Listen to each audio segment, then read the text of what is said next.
जय माता दी। इस बार नवरात्रि बहुत ही अद्भुत आ रही है और अभी बहुत जल्दी ही नवरात्रि आने वाला है।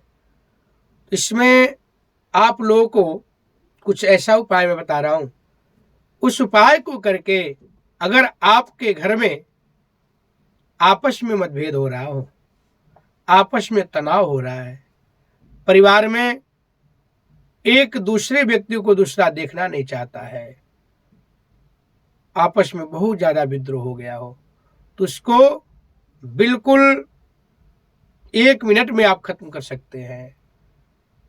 बिल्कुल एक ऐसा उपाय बताऊंगा, उस उपाय से ऐसा वह सारा कष्ट, सारा परेशानी छू मंतर हो जाएगा। आपको छोटा सा उपाय करना है और लेकिन इस नवरात्रि में करना है। जैसे नवरात्रि रविवार को प्रारंभ हो रहा है, आपको नवरात्रि के तीसरे दिन करना है। नवरात्रि रविवार को है, सोमवार, मंगलवार। मंगलवार को ये आपको उपाय करना है। बहुत छोटा उपाय है। आप जहां रहते हो वहां आसपास में अगर कोई नदी है, अगर नदी भी नहीं है, अगर कोई ऐसे बहता पानी है, साफ शुद्ध पानी, तो वहां पे आप चले जाइए। आप जाने से पहले तैयारी कर लें, 1 मीटर का लाल कपड़ा ले लें। करना है ये नवरात्रि में ही। 1 मीटर का लाल कपड़ा ले लें, 5 गुलाब का फूल ले लें, 5 सुपारी ले लें और 1 पीतल का सिक्का ले लें और थोड़ा सा दुर्वा घास ले लें। फिर आप नदी के सामने जाकर के, नहर जो हो, मतलब बहता पानी होना चाहिए, वहां जाइए, पूरब की तरफ मुंह करके खड़ा हो जाइए, कपड़ा को बिछा लीजिए। फिर एक एक पुष्प माला अपने हाथ में ले लें। पुष्प हाथ में लेकर के खड़े हो जाए, पूरब की तरफ खड़े होकर के 2 मंत्र बोलना है। मैं मंत्र बोल रहा हूं, ध्यान पूर्वक सुनिए। उस मंत्र को बोल करके पहले एक पुष्प हाथ में लीजिए, फिर उस पे मंत्र बोलने के बाद माथे से लगा के मनोकामना बोल के जो कपड़ा बिछा उस पे फूल चढ़ा देंगे। ध्यान से मंत्र सुनिए और इस मंत्र को बोल के पुष्प चढ़ाना है आपको। ओम श्री गुरुभ्यो नमः, ओम श्री वेद पुरुषाय नमः, ओम सर्वा बाधा विनिर्मुक्तो धन धान्य सुतान्वृत मनुष्यो मत प्रसादेन भविष्यते न संशयः, भविष्यते न संशयः। इस मंत्र को बोलना है। दूसरा जो मंत्र है वो भी आप ध्यान से सुन लीजिए, उस मंत्र को बोलिए। ओम शरणागत देनार्थ परित्राण परायणे सर्वार्थार्थि हरे देवी नारायणे नमोस्तुते। इस मंत्र को बोल करके 1 गुलाब का पुष्प लाल कपड़े पे चढ़ा दे। फिर दूसरा फूल ले लें, फिर यही दोनों मंत्र बोल करके माथे से लगाकर अपना मनोकामना बोल करके दूसरा फूल चढ़ा दे। फिर तीसरा फूल ले लें, इस मंत्र को बोले और मनोकामना माथे से लगा करके बोल के चढ़ा दे। इसी तरह से 5 फूल को चढ़ाना है।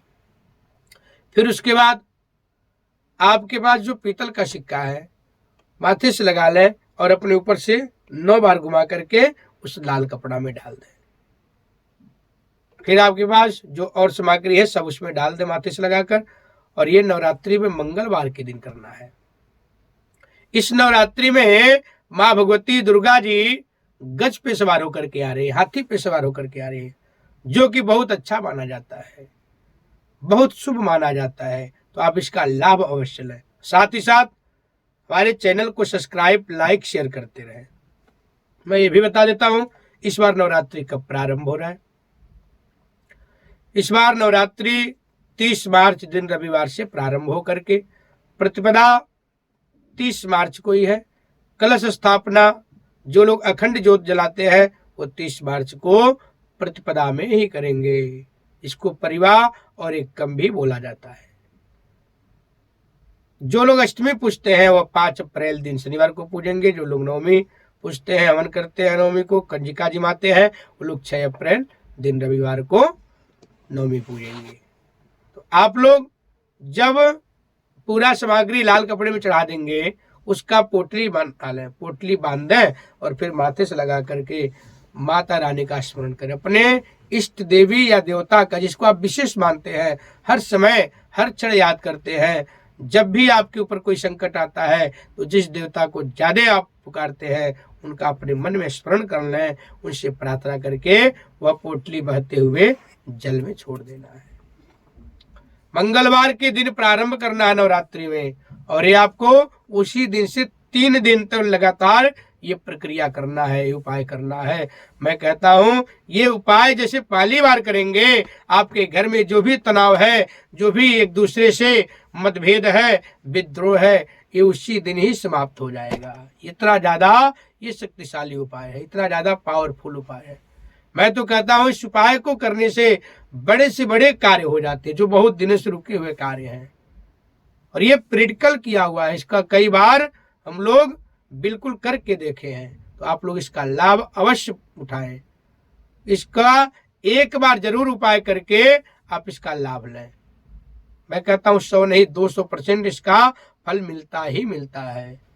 आप लोग इस उपाय को करें और माँ भगवती का नवरात्रि में विधि विधान से पूजन करें। हमारे इसी चैनल पे और वीडियो में सारी कलश स्थापना का विधि, कलश स्थापना का समय बता दिया। आपको भी कलश स्थापना का समय बता दे रहा हूं मैं। 30 मार्च दिन रविवार को 7:30 बजे से कलश स्थापना का बहुत ही शुभ उत्तम समय है। 11:40 10:40 तक होगा। 7:30 से 10:40 तक कलश स्थापना होगा। दूसरा जो मुहूर्त है वह 11:40 से लेकर के 12:40 तक है। और नवमी का जो लोग कंजिकाएं पूजते हैं वह सुबह बिल्कुल 6:50 से लेकर के 10 बजे तक बहुत ही उत्तम समय है जो लोग नवमी पूजते हैं। इस समय में आप नवमी पूजिए, हवन करिए, कंजिका जिमाइए। तो इस तरह से आप माता रानी का कंजिका का पूजन करें, हवन करें। और आइए इस वीडियो को हम समाप्त करते हैं। जय माता दी।